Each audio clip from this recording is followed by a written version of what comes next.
bem-vinda, seja bem-vindo. Eu me chamo Guilherme Rezende, sou economista-chefe do CAD, Conselho Administrativo de Defesa Econômica, e sou também professor do IDP, professor de Economia, no mestrado de Economia. Nessa aula de hoje, a minha intenção é, como eu já disse em outros vídeos, né, é dar o passo a passo da análise concorrencial baseado na experiência, baseado em um caso concreto. Então, na aula de hoje, a gente vai ver o caso do ato de concentração iFood pedido já. Tá? Bora lá? E antes de começar mostrando como foi esse ato de concentração, eu queria dar apenas uma informação, se vocês quiserem procurar isso no próprio site do CAD, o número do processo está aqui, do ato de concentração, e também, como já está no título aí, né, foi uma aprovação sem restrição.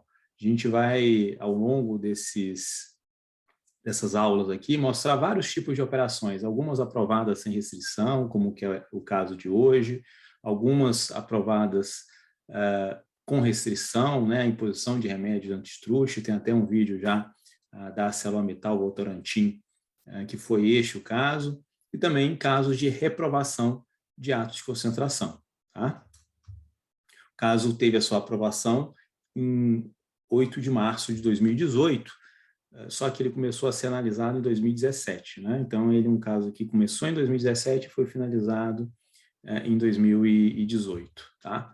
Aqui, sempre importante mostrar para vocês qual é a documentação que eu utilizei, né, ou a maior parte da documentação que eu utilizei para fazer essa aula para vocês. Tá? Formulário de notificação é o formulário que as empresas preenchem para notificar a operação ao CAD. Né?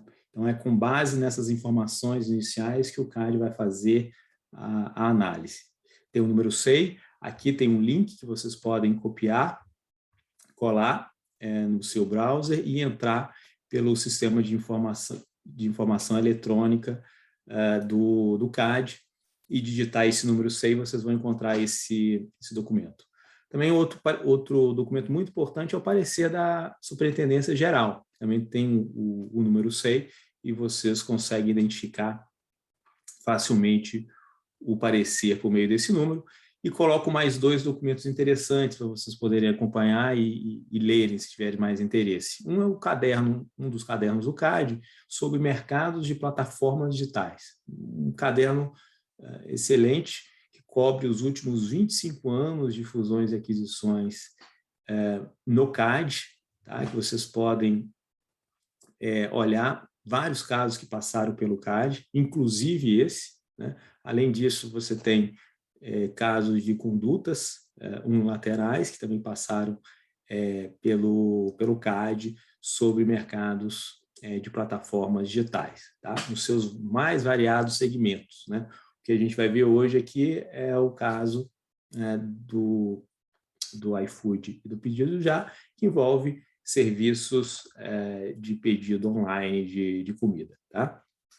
E uma outra literatura aqui que eu trago para vocês, esse livro do Caio Mário, que trata de defesa da concorrência em plataformas digitais. Muito interessante, e um dos capítulos, os autores vão tratar de fusões na era digital, e eles fazem também uma menção a esse caso que a gente vai ver hoje. Então, é uma literatura complementar aos documentos, digamos assim, oficiais que foram apresentados para análise do caso.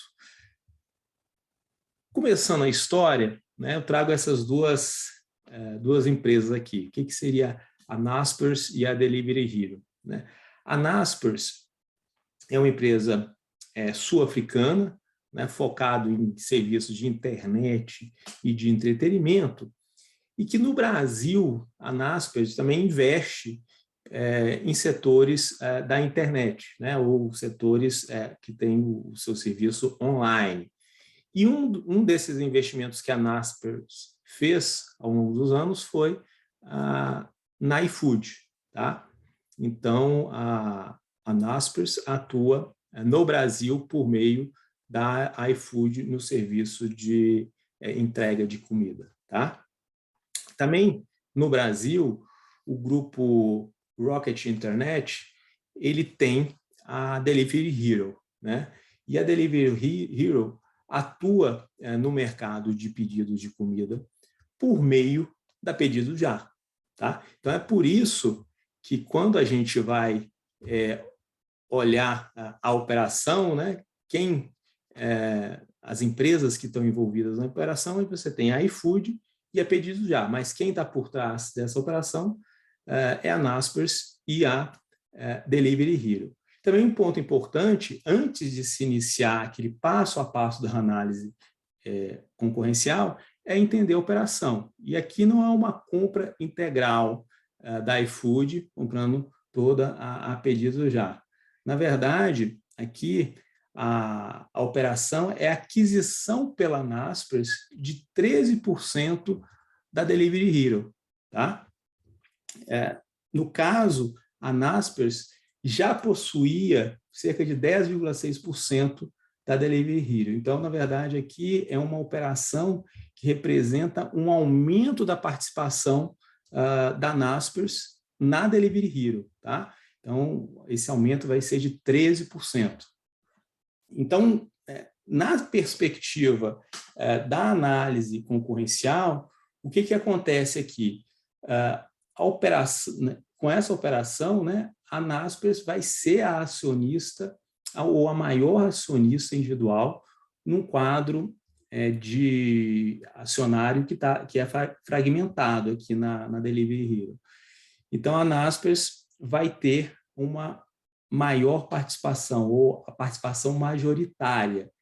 Nesse sentido, a influência, né, vai existir uma influência relevante da Naspers sobre a Delivery Hero.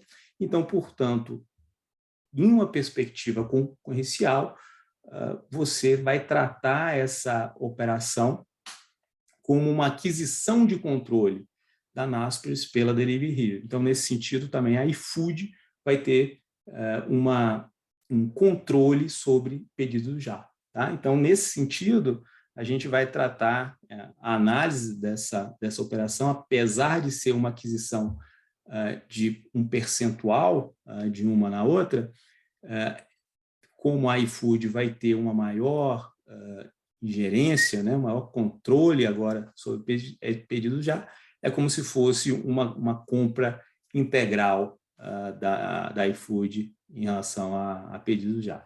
Beleza? Isso aqui é importante você entender, por quê?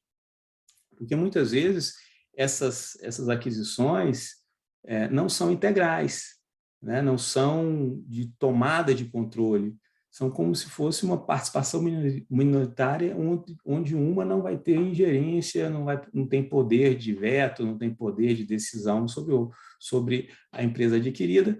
Então, nesse caso, quando a gente tem esse caso, a análise concorrencial tem que ser um pouco diferente. Tá?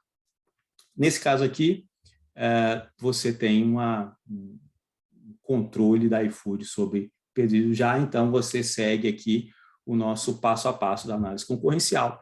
E um ponto importante desse mercado, o que é?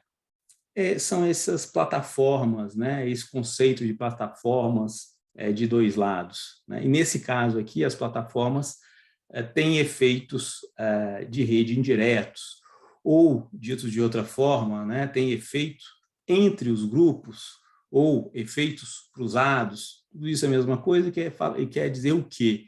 Quer dizer que o valor que o consumidor vê nessa plataforma está relacionado com o que ele consegue obter do outro lado da plataforma. O que quer dizer isso? Quanto mais restaurantes você tem de um lado, mais os consumidores valorizam essa plataforma. E também, quanto mais consumidores você tem de um lado, mais os restaurantes do outro lado vão valorizar essa plataforma. Então, isso se chama efeitos de rede indiretos. Tá? E isso é essencial para a análise concorrencial que a gente vai ver, porque esses efeitos de rede indiretos, eles podem ser considerados também como uma barreira à entrada, né? Então, a gente tem que tentar entender até em que medida esse mercado, esses efeitos de rede são um problema, digamos assim, concorrencial para um novo entrante, por exemplo, tá?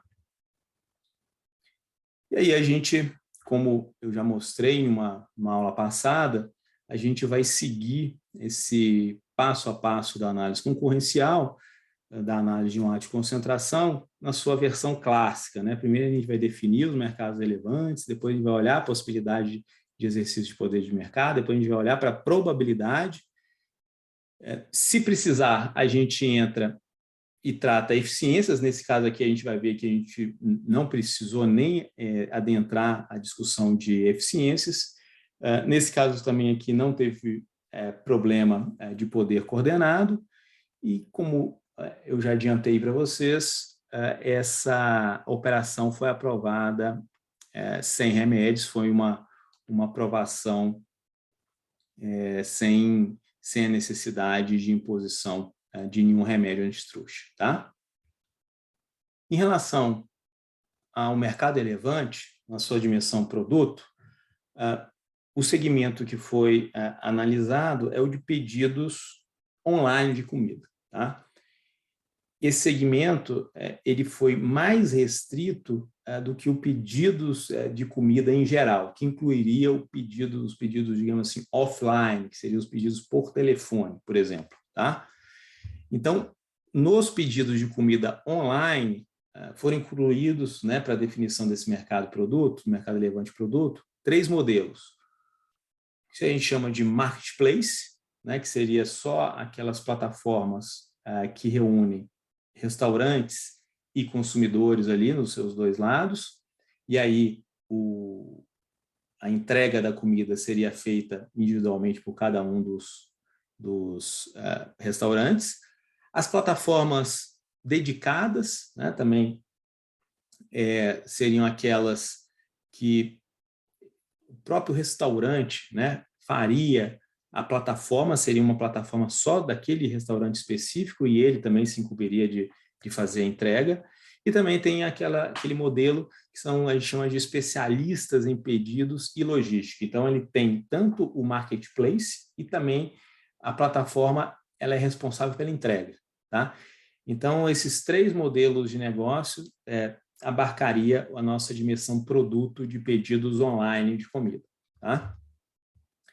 E aí a gente passa para a segunda definição de mercado relevante, que é a definição em relação à dimensão geográfica.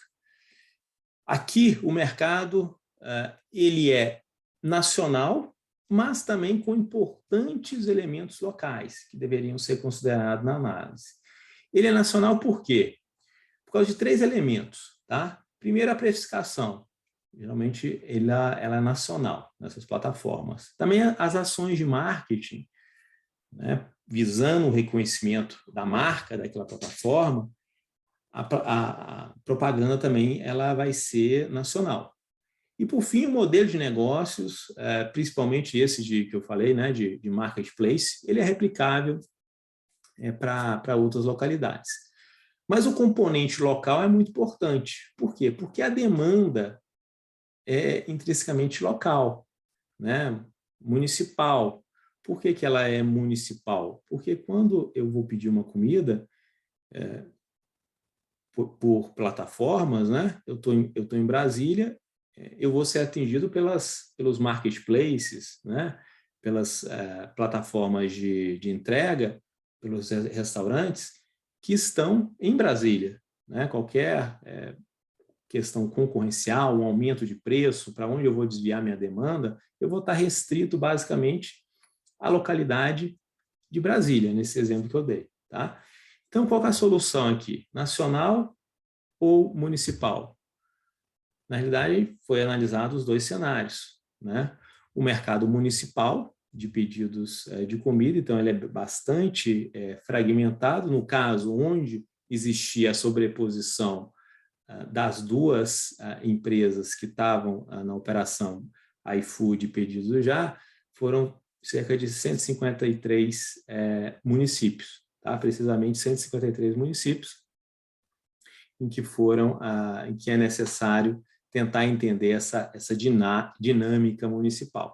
Mas também, como eu disse, você tem o cenário nacional de pedidos de comida, tá? Pedidos online de comida. Também foi investigado.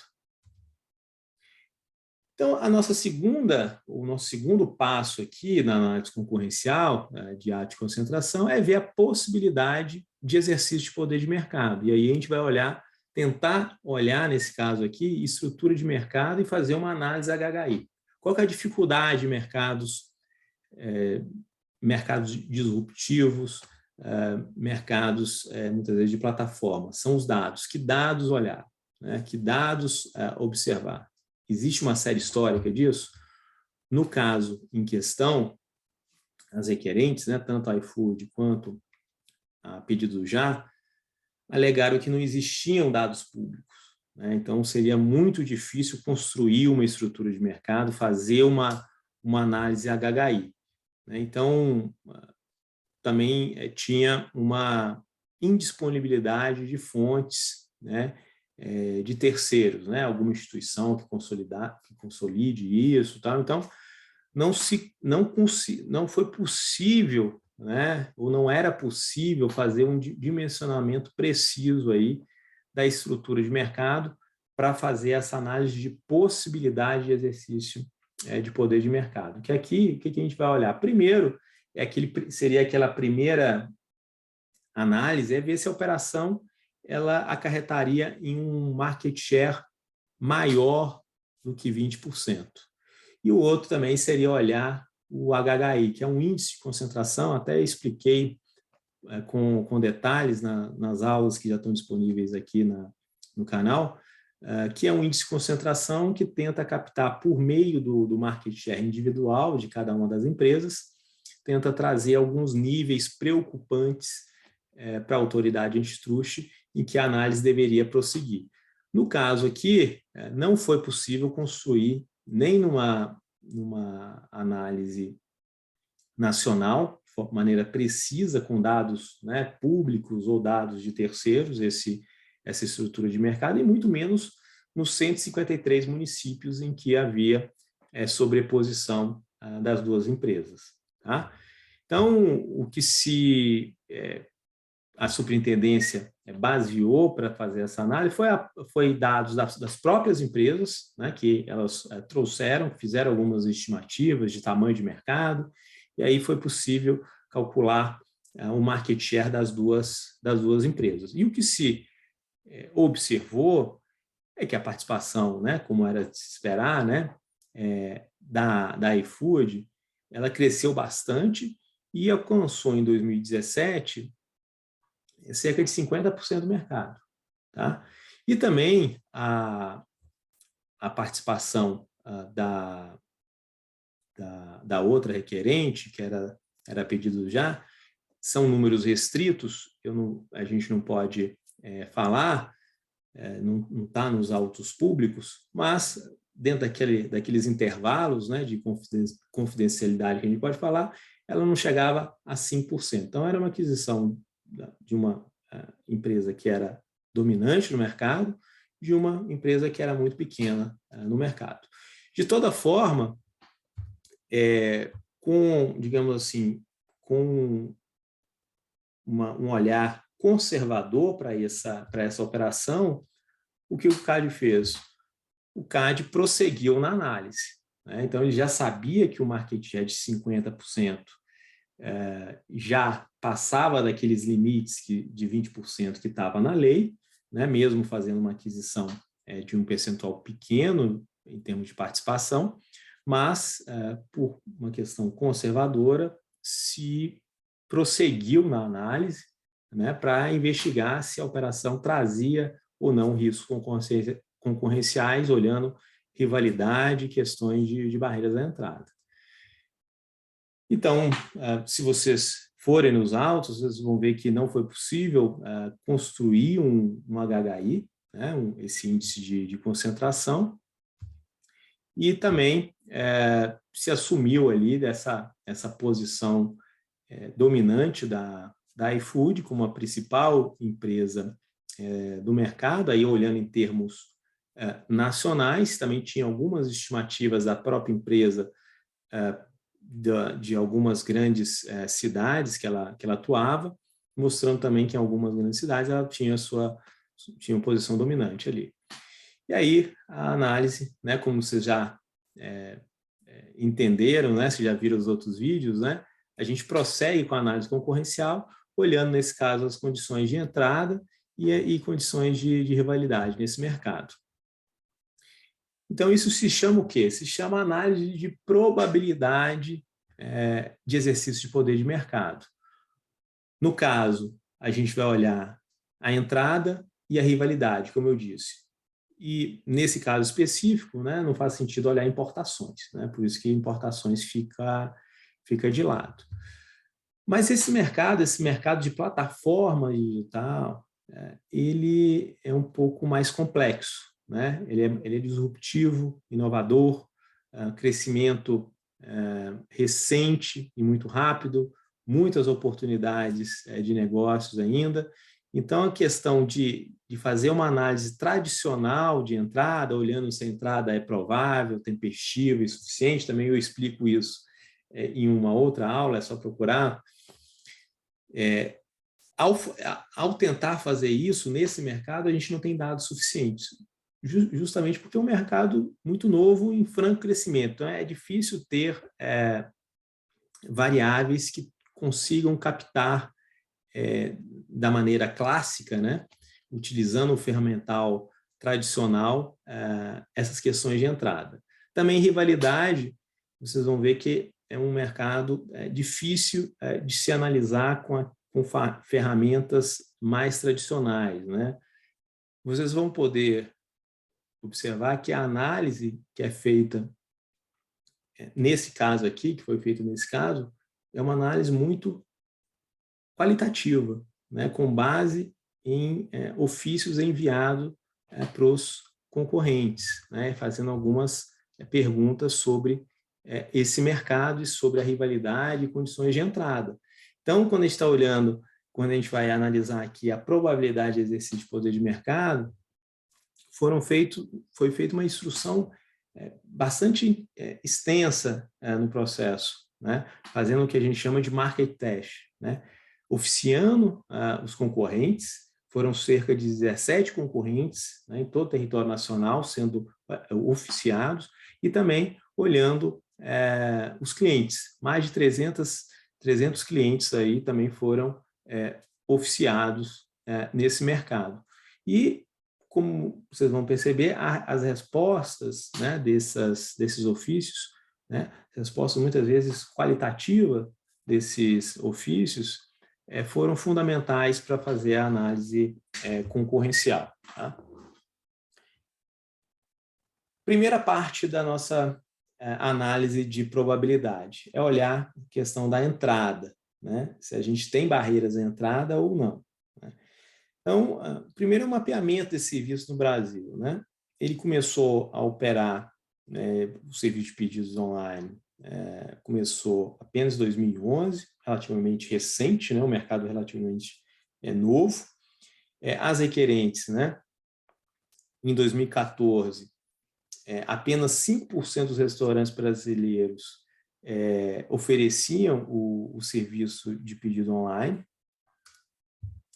Também, desde 2014, aí, segundo dados dessa associação, existiu um crescimento acelerado desse segmento, cerca de 12% ao ano. Então, com base, né, nesses e outros fatos trazidos também pelas requerentes, elas argumentaram que o mercado brasileiro de pedidos de comida online estava ainda bastante prematuro, né? Estava na sua fase inicial, ou seja, tinha oportunidades para crescimento. O que a gente vai falar no jargão concorrencial, tinha muito ainda oportunidades de venda ainda existentes, ou seja, tem espaço para novos entrantes, ou seja, não é um mercado saturado. Então, esse ponto é um ponto relevante para a análise de entrada, não ser um mercado saturado, que ainda está no estágio inicial e que pode ter entradas lucrativas de novos agentes, esse é um ponto bom para a operação ser aprovada sem restrição. Tá? Então, vamos guardar primeiro esse ponto. E para confirmar isso, a gente não fica só ouvindo, né, o que as requerentes dizem. Vamos procurar outros estudos mais independentes em relação a isso. A McKinsey, ela divulgou um estudo, e o link está aqui abaixo do slide, né, nesse rodapé aqui. Eles divulgaram um estudo mostrando a evolução do segmento online, né, desse mercado, vis-à-vis o segmento offline, né, como que está essa taxa de crescimento dos canais mais tradicionais em relação aos canais online. E aqui é um gráfico, né, que resume toda essa análise.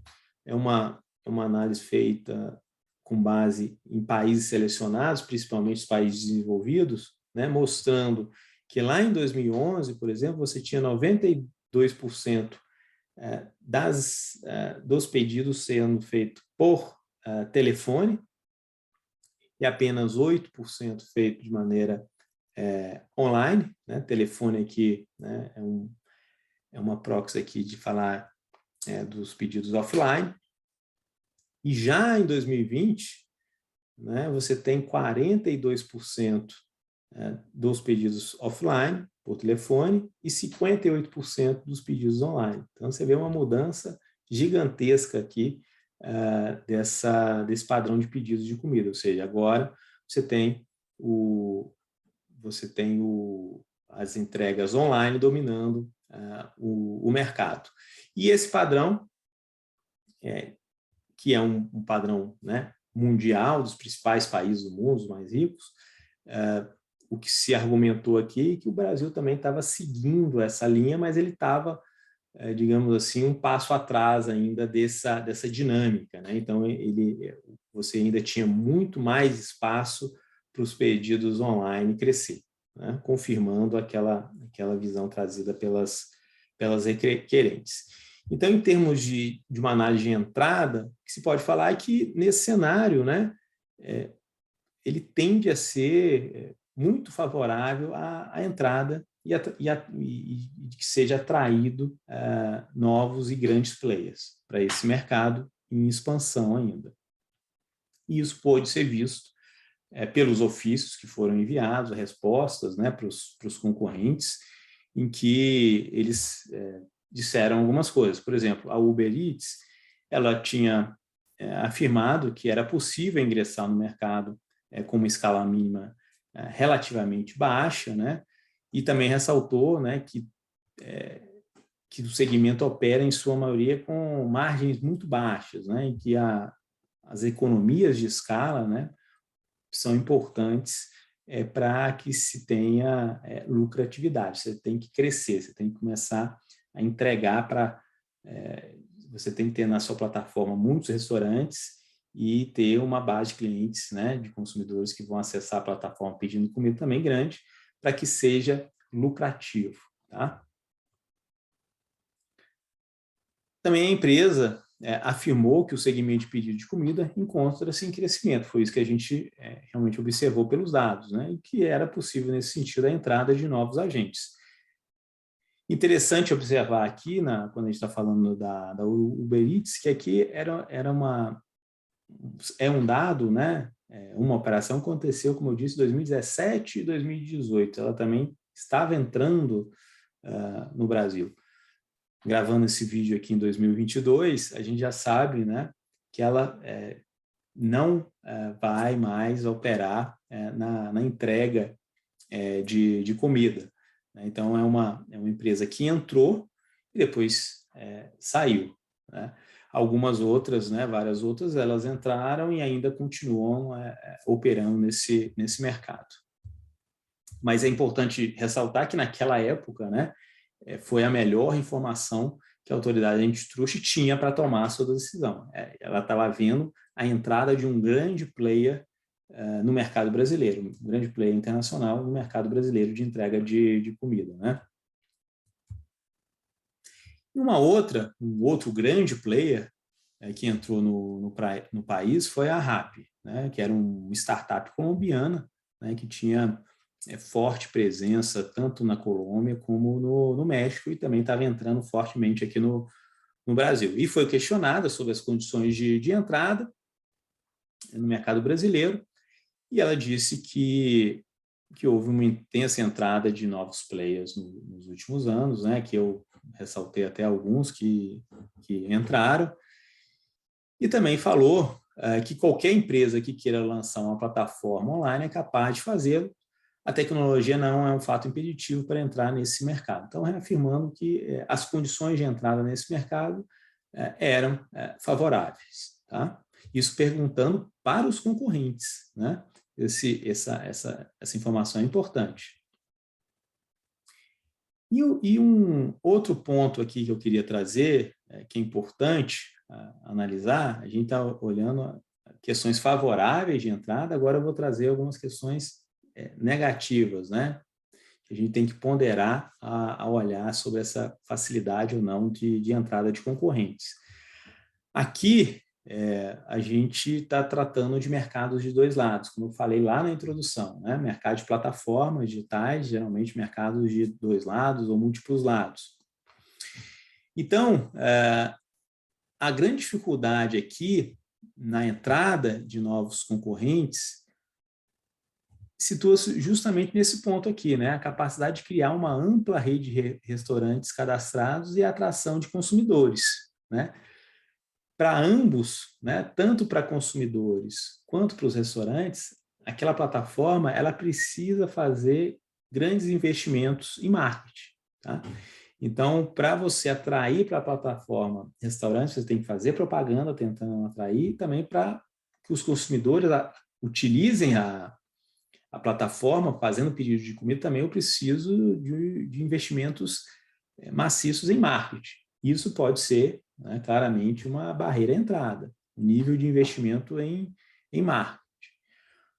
Um outro ponto importante que pode contribuir aí para dificultar a entrada de novos agentes são os contratos de exclusividade, que na época estavam sendo firmados entre a iFood e alguns restaurantes.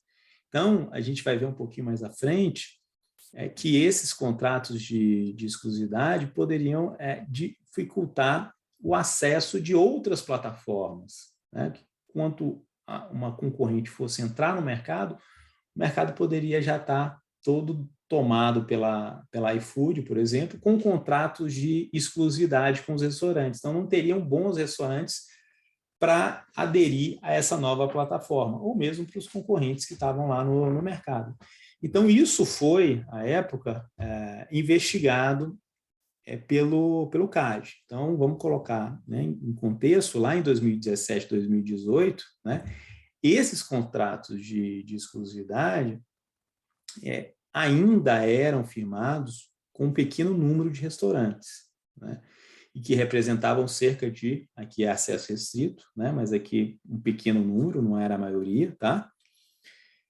Da iFood, cerca de também acesso restrito da Pedido Já. Né? Então, os restaurantes também, segundo algumas alegações, parecem tinham a liberdade de aceitar e permanecer como cliente exclusivo das requerentes, né? Como atestava algumas respostas. Né? Então, eles tinham a liberdade de aceitar ou não, né? Não era uma imposição, e era um baixo número, né, em termos percentuais disso. À época, lá no final da análise, a gente vai retomar essa análise dos contratos de exclusividade. Né?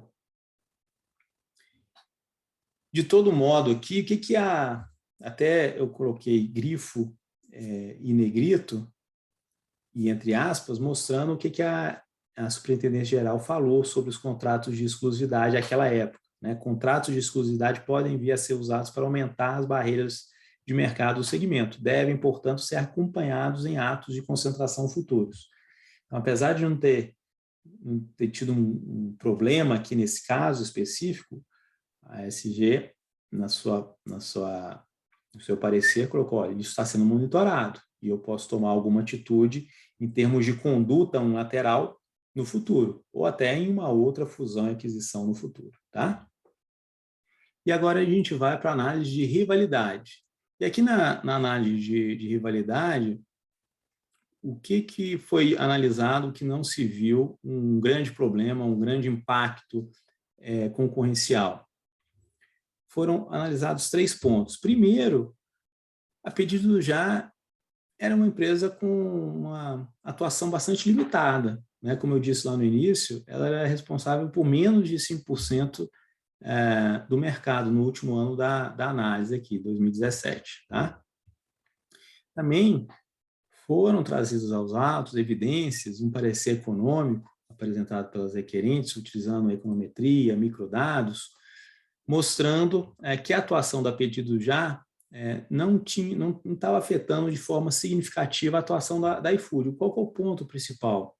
Que a Pedido Já não se mostrava uma ameaça efetiva, uma ameaça competitiva para o iFood. Isso é um ponto essencial também na análise de rivalidade, né? Porque quanto mais aquela empresa que está sendo adquirida é um rival que ali, né, morde ali o calcanhar, né, faz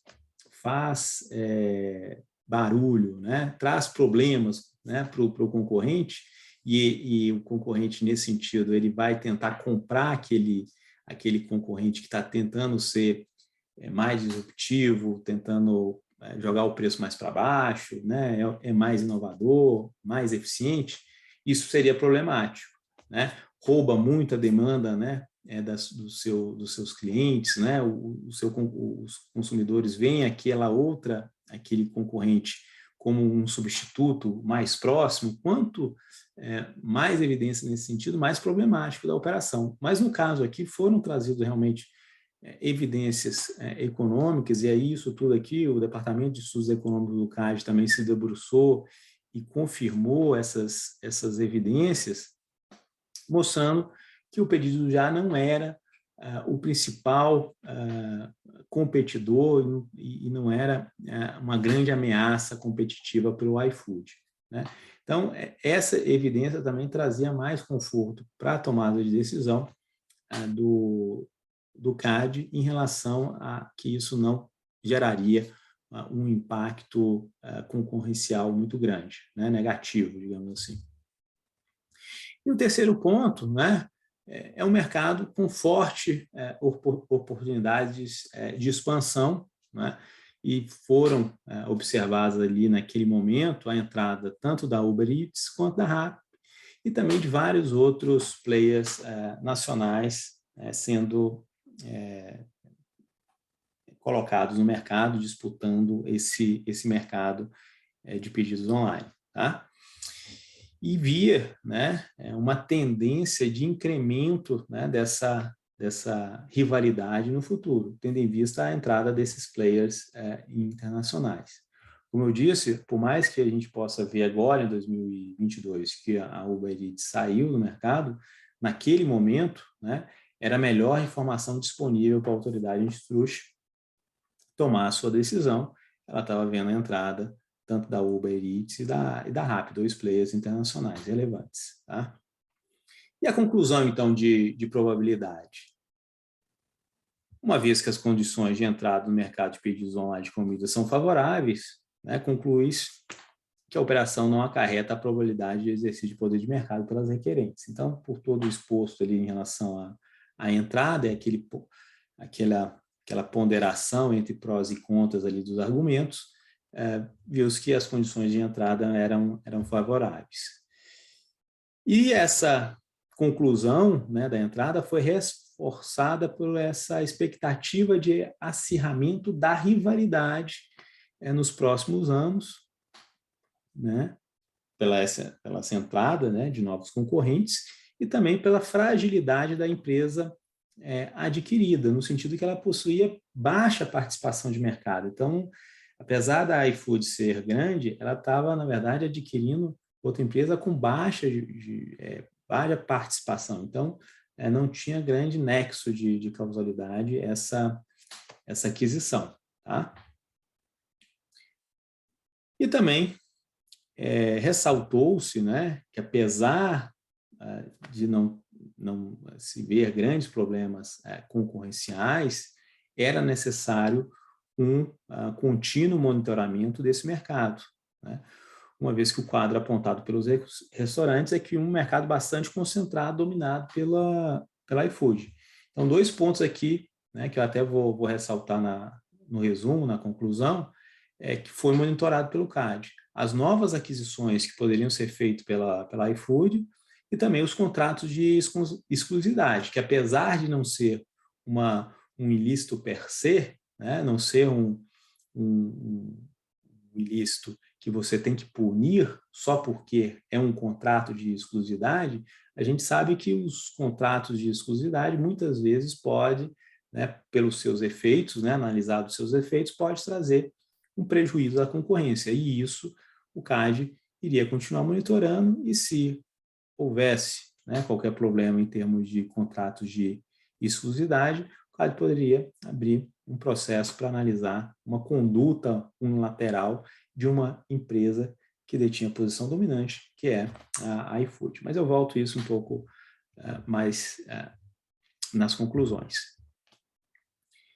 E aí, tentando resumir o que foi esse caso, né, chegando já no fim,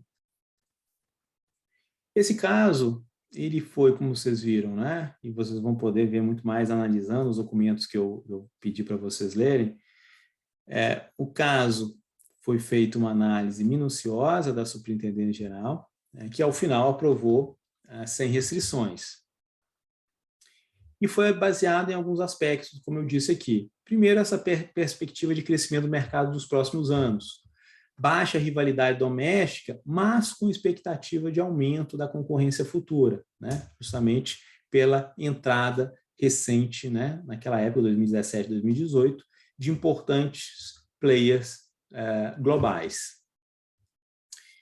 Então, enquanto o iFood foi o primeiro mercado, foi o primeiro, né, do mercado e cresceu através desses efeitos de rede, que eu disse, né, esses efeitos de rede indireto, para se tornar, né, naquele momento, né, dominante, e esse seu domínio, né, estava sendo contestado por novos concorrentes, no caso a Uber Eats e a Rappi, né, os grandes players que eu disse, além dos outros menores, né. Isso, né, é importante na análise concorrencial, que estava apontando que mesmo com uma alta concentração, se os mercados permanecerem abertos, o domínio, né, desse grande player dominante pode ser contestado. E ele vai ser contestado por meio, por exemplo, por baixos custos de troca, né, que a gente vai chamar de switching costs, né? Ou seja, o consumidor ele pode trocar de um marketplace para outro, por exemplo, né? Se o marketplace aumentar muito o valor da entrega, ele pode trocar para outro, né? E isso é um clique do celular, por exemplo, né? E esse conceito que eu coloquei aqui de multi-home, né? No seu celular você pode ter vários aplicativos de entrega e você pode consultar qual é o mais barato naquele momento. Mas também para esses mercados continuarem, né, abertos, você precisa ter a possibilidade dos restaurantes se filiarem, né, às outras plataformas. E o que impede isso de um restaurante estar em várias plataformas? Justamente os contratos de exclusividade. Então, esses acordos de exclusividade com os restaurantes, né, poderia elevar essas barreiras à entrada, né, impedindo aí que concorrentes ou novos concorrentes conseguissem uma massa crítica de usuários. E isso, né, seria prejudicial à concorrência. O ponto é que, naquele momento da análise, 2017 e 2018, como eu mostrei no histórico aqui do caso, não havia muitos contratos de exclusividade ainda. Então, a Superintendência Geral do CAD não achou que isso seria um fato para impedir a operação. Mas, se pôs, né, até no resumo ali, nas considerações finais da nota, ou do parecer da superintendência, ela colocou que iria monitorar esses contratos de exclusividade também, e no momento que ela visse que esses contratos estavam realmente impedindo a entrada de novos concorrentes, ela poderia abrir um processo para investigar uma conduta unilateral da iFood. E foi isso que aconteceu. Eu coloquei esse asterisco aqui justamente para mostrar que em março de 2021, né, o CAD impediu a iFood de celebrar novos contratos de exclusividade com restaurantes. Foi uma medida preventiva que ainda, né, estamos aqui no ano de 2022, que ainda está sendo investigado. Não posso explorar muito mais esse caso. Também é um caso, digamos assim, à parte, né, não está dentro de um ato de concentração, desse ato de concentração, foi um processo, né, uma investigação feita após o ato de concentração, que ainda está sendo analisada o prejuízo, né, que esses contratos de exclusividade podem trazer para a concorrência. Mas o importante aqui é que já naquele momento a ESG salientou da importância do monitoramento do mercado, né, para deixar o mercado contestável, aberto, né? E um outro ponto também salientado nas considerações finais da superintendência foi que uma evidência, né, que desde 2013 a Naspers, né, aquela que detinha aqui a iFood no Brasil, adquiriu diversas empresas desse mesmo segmento de entregas online no Brasil. Então, o que a Superintendência Geral do CAD fez? Ela afirmou que iria acompanhar as futuras aquisições, né, desses pequenos players, para ver se realmente em toda a aquisição, mesmo aquelas aquisições que não chegam ao critério de notificação ao CAD, ela vai estar de olho, né, a superintendência, o CAD vai estar de olho para que essas fusões de maneira continuada de pequenos concorrentes não aconteça e traga prejuízos à concorrência, né?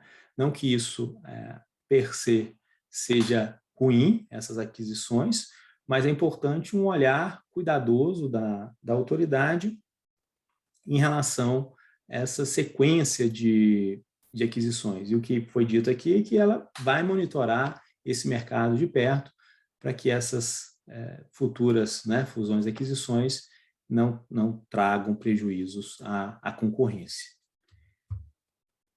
Então, a recomendação final, né, o parecer da superintendência e a decisão do superintendente foi a aprovação desse caso pelas evidências aqui, argumentos aqui que eu resumi para vocês, uma aprovação sem restrição, tá? Esse caso, né, não foi, digamos assim, desafiado pelo tribunal, então ele teve a sua aprovação confirmada, e foi isso, tá? Foi um dos casos de plataformas digitais muito interessantes que passaram pelo CAD, vários aspectos concorrenciais sendo analisados. Então, quando a gente fala de análise concorrencial, a gente vai desde setores mais tradicionais, que o CAD tem uma grande jurisprudência, vários casos analisados, e também casos um pouco mais novos, né? Os setores mais novos, em que a análise concorrencial tem sido desafiada aí, né, por várias dificuldades no tipo, né, de análise. E esse caso aqui eu acho que foi interessante trazer para vocês terem em mente como é feito essa análise concorrencial em mercados digitais. Minha intenção no futuro é trazer ainda mais casos, tanto nos setores mais tradicionais, também em mercados digitais, né? Fiquem de olho aqui no canal. Vocês podem acessar aí a minha homepage, Guilherme Mendes Rezende também, guilhermemendesrezende.com, acessar minhas redes sociais, me sigam lá, e sempre que tiver novidades, casos novos, se você clicar aqui no sininho aqui, você vai ser avisado, tá? Muito obrigado e até a próxima. Tchau, tchau.